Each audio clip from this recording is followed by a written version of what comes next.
Bonjour à toutes et à tous, bienvenue dans la matinale du monde du chiffre. Au programme de ce numéro, reprise d'entreprise, gestion des dépenses professionnelles et enfin gestion de la paix. Pour débuter cette émission, j'ai le plaisir de recevoir Franck Hugonneau, directeur du bureau de Lille du cabinet Sadek Aquilis. Bonjour Franck. Bonjour. Quelles sont les étapes clés de la session d'entreprise? La session d'entreprise, session, on se place du côté du cédant, hein. Il y a un cédant et un repreneur. Je pense que il faut déjà anticiper, c'est une des étapes clés. Euh, dans la session reprise, il y a une personne qui cède, une personne qui reprend, c'est-à-dire qu'il y a quelqu'un pour qui tout s'arrête en théorie et quelqu'un pour qui tout va commencer. Donc l'anticipation pour celui qui cède, ça va être d'abord d'être bien, je pense, dans ses, comment dire, dans son état d'esprit, dans sa psychologie, être sûr qu'il veut vraiment céder. Parce que souvent, vous avez des gens qui sont juste là pour chercher un prix, qui sont cédants mais sans l'être vraiment, qui se disent, bon, alors, ok, qu'est-ce que vaut ma boîte? Ouais, j'ai envie de céder. Puis quand on avance, au final, bon, ah ben non, on n'y est pas encore. Donc, je pense qu'il y a vraiment une dimension psychologique. Est-ce qu'on est vraiment dans la session? Si c'est le cas, ensuite il va falloir regarder dans quel marché on se situe. C'est-à-dire, est-ce qu'on se situe avec une société pour laquelle il n'y a pas de souci, on va trouver vite des repreneurs. Il y a aujourd'hui dans notre marché plus de repreneurs que de cédants. Donc souvent, on n'a pas de mal à les vendre, ces boîtes d'une belle taille, qui font un peu de résultats, du chiffre d'affaires, qui ont un potentiel. Par contre, j'ai envie de distinguer ces sociétés qui n'ont pas de soucis de repreneurs, qui vont pouvoir faire leur choix, de ceux qui souvent souffrent un petit peu plus, c'est-à-dire des petits commerces, voire des fois même des petites entreprises, mais qui ne trouvent pas de repreneurs. Donc, Alors comment le retrouver dans ces cas-là? bah, il y a plusieurs canaux. Il y a les traditionnels boîtes qui font de la session, Fusac, etc. Les CCI, tous les réseaux qui permettent d'aller mettre en vitrine son entreprise. Mais il est vrai qu'il y a beaucoup de politiques qui nous alertent en disant attention, vous voyez bien que ces sociétés se vendent pas et qu'il y a tout un marché qui périclite, de l'emploi qui périclite, parce que c'est quand même leur leitmotiv. Et puis de l'autre côté, il y a des gens qui cherchent à reprendre et on n'arrive pas à les faire matcher, quoi. Et souvent, on s'en rend compte, même dans nos cabinets, des entreprises qui meurent. Donc voilà, il y a plein de canaux qu'on retrouve assez facilement. Mais je disais anticipation parce que une fois qu'on a passé ce cap, qu'on sait si on va avoir du mal ou pas, ensuite pour le cédant, il n'y a pas grand-chose. On va l'aider à se mettre en musique, entre guillemets, faire les actes, l'orienter peut-être vers un avocat, peut-être qu'on le fera nous-mêmes, faire une évaluation. Sa principale Motivation. motivation, ouais, ça va être de recalibrer son entreprise. C'est-à-dire, aujourd'hui, si on se dit, par exemple, on est dans une session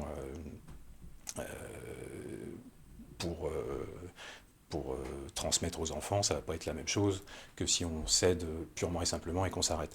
Donc on a plusieurs outils, mais il va falloir les anticiper. C'est-à-dire que, euh, enfin, curieusement, à chaque fois qu'on se met à céder, que ce soit de la petite ou de la grande entreprise, euh, tout le monde cherche à effacer la plus-value, ou en tout cas pas la plus-value, mais l'impôt qui va avec. Et là, ça met tout le monde d'accord en général. Personne ne veut payer d'impôt. Pour ça, on a des solutions.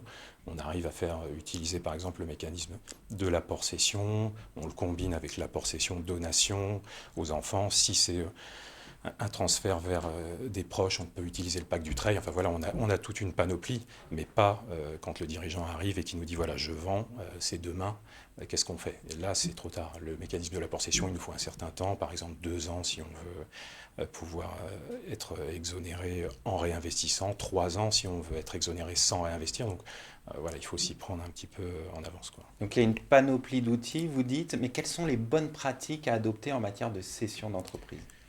Alors en matière de cession, je pense qu'il faut faire un inventaire de ses forces, faiblesses dans l'entreprise. Bon, ça c'est la première chose. Euh, Ensuite, va falloir aussi, enfin, une bonne pratique, ça peut être d'essayer de voir si on a quelqu'un en interne, c'est-à-dire de faire le tour. On sait qu'on y est obligé par la loi Hamon, mais bon, j'ai envie de dire l'obligation, c'est venu conforter. Ça peut être un marché le plus porteur parce que, comme on disait, il y a quelqu'un pour qui tout commence. Si on prend un salarié qui a l'habitude de l'entreprise, il y a fort à parier que ça peut peut-être mieux fonctionner qu'un tiers qui arrive, qui va vouloir tout révolutionner. Donc voilà, donc des bonnes pratiques, je pense, c'est vraiment s'interroger sur ses motivations, faire le tour de son réseau, regarder proche de soi, est-ce qu'il y a des gens qui sont capables de reprendre l'entreprise ou pas. Des fois on se rend compte que oui, il est bien, c'était un bon technicien, mais finalement on se transforme plus difficilement en dirigeant d'entreprise. Voilà, je pense que c'est... Et l'expert comptable dans tout ça, quel est son rôle? En quoi est-il un acteur clé? Alors, je pense que l'expert comptable, sa force dans ce domaine, c'est qu'il connaît très bien ses clients. Que ce soit quelqu'un qui va vendre ou acheter, voilà, il connaît la motivation. Est-ce qu'on est dans le cadre, je divorce, c'est un décès, je le connais depuis 20 ans, je sais ce qu'il veut faire. Voilà, donc on a vraiment l'histoire qui nous permet de comprendre ce qu'il va vouloir faire.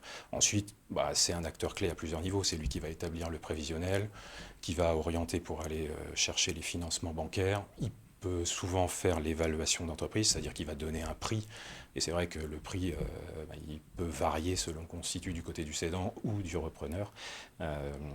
Ensuite, souvent, enfin en tout cas du côté du repreneur, on va faire ce qu'on appelle un audit d'acquisition. Ça peut être l'expert comptable qui le fait, donc on va regarder un peu ce qu'il y a dans les comptes, socialement, fiscalement, comptablement, juridiquement, voir que ce qu'on nous vend est bien la réalité.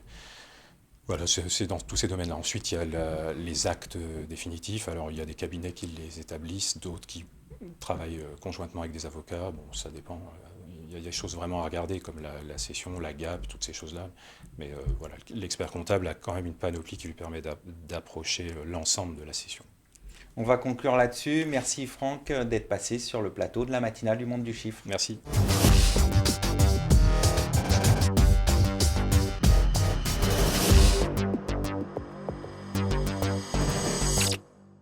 Vous êtes toujours dans la matinale du Monde du Chiffre. Je suis en compagnie de Pierre Keinec, président fondateur de Genji, et on va parler de sa solution Genji Pay qui facilite la gestion des frais des dépenses professionnelles. Pierre, bonjour. Bonjour Arnaud. Pouvez-vous nous présenter Genji Pay? Oui, bien sûr. Alors, je vais parler déjà de la solution qu'elle apporte. La problématique de la dépense professionnelle est souvent une problématique qui est donc liée potentiellement au paiement, qu'il soit personnel ou qu'il soit corporate, qu'il soit fait par la société.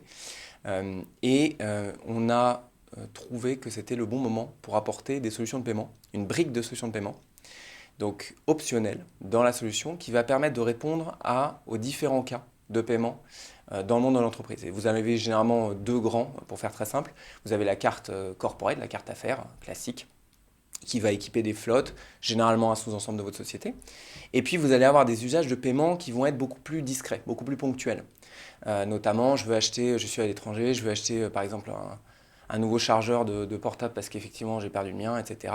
Et donc l'entreprise peut être amenée à débloquer finalement un moyen de paiement unique pour ce type d'usage. Donc c'est des types d'usages finalement qui sont assez divers, mais qui finalement ont trait à l'accès par un employé sécurisé au fond de l'entreprise. Et ça, c'est un usage qu'on voit effectivement se développer de plus en plus, notamment par effectivement le work from home, etc., les différentes choses qui vont ajouter. Et donc, on pensait que c'était effectivement le bon moment, suite aux demandes clients, pour ajouter ce type de briques. Concrètement, comment ça fonctionne?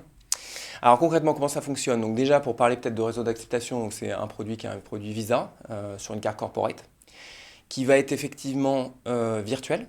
Donc c'est une carte qui va être en Apple Pay, en Google Pay, etc. On a la possibilité de faire la physique donc un peu plus tard dans l'année, donc avec un programme d'émission classique. Mais nous, notre focus, et on pense le focus marché, c'est plutôt sur effectivement l'usage virtuel. Pourquoi? Pour la question d'instantanéité. Donc vous avez une capacité, si vous êtes une société de 10 000 personnes, d'émettre une carte à 1000 personnes en quelques secondes. Et donc d'être capable, de façon sécuritaire, d'émettre ces cartes et finalement de les transférer et de les réussir à les faire, alors comme on dit dans le jargon, tokeniser, c'est-à-dire intégrer dans un système de paiement NFC type Google Pay, etc., de façon sécurisée pour l'entreprise. Et bien sûr, ça s'accompagne donc techniquement de tout, probablement le meilleur programme de filtrage de cartes, c'est-à-dire d'être capable de dire je veux que ça marche, jusqu'à vendredi 22h15, etc. pour tel type de marchand, pour tel type de zone. Ça va marcher en Allemagne, dans tel lender, etc., etc. Donc de faire un filtrage vraiment poussé qui vous permet d'avoir des politiques de dépenses qui vont être en accès la plus sécurisée possible pour l'entreprise. Puisque vous savez comme moi que le problème des cartes classiques, c'est le problème de l'abus ou de l'erreur, qui sont un cauchemar en compta, effectivement. Donc une solution sécurisée pour tout type d'entreprise, PME comme grand groupe? Exactement. Donc au début, hein, pour être très clair, ça a été déployé plutôt en test sur des ETI et des grands comptes. Pourquoi? Parce qu'effectivement, on rôde toute la partie KYB, donc toute la partie Know Your Business.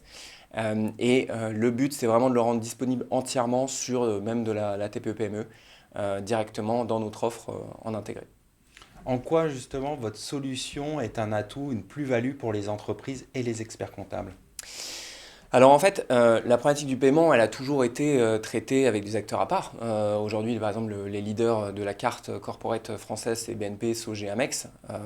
Ce que l'on voit, c'est que il y a une demande assez forte finalement des entreprises qu'on n'aurait pas forcément eu à l'esprit, notamment de notre segment qui est vraiment plutôt haut de marché.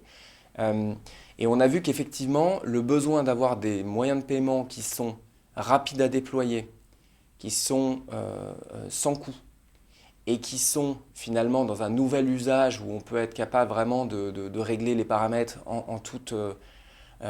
sans avoir un intégrateur, sans avoir des fichiers qui vont arriver sur FTP, etc. Enfin, toutes ces différentes choses d'intégration de flux, c'était une plus-value qui était très forte.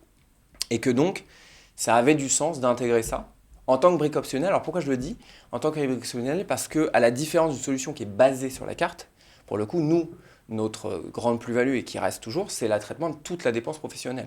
Que ça puisse être, si je prends un exemple, aussi du forfaitaire de branche, des indemnités kilométriques, etc. Donc d'arriver vraiment à toute la production comptable la plus qualitative possible, exactement à la main de l'expert comptable ou de l'entreprise qui va déployer. Et donc c'est pour ça qu'on insiste finalement un peu sur ce côté optionnel qui est important, qui n'est pas l'unique façon finalement de faire.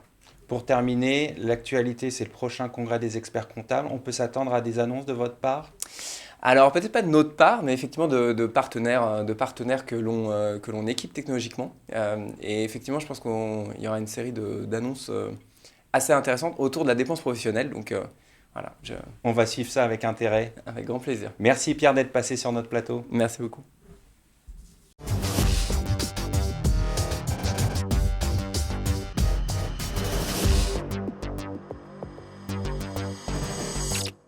Vous êtes toujours dans la matinale du monde du chiffre. Je suis en compagnie de Mathieu Salperwick, associé au sein du cabinet LexiPay, cabinet de conseil spécialisé en matière de paie. Mathieu, bonjour. Bonjour Arnaud, merci pour cette invitation. Pourquoi avez-vous lancé LexiPay?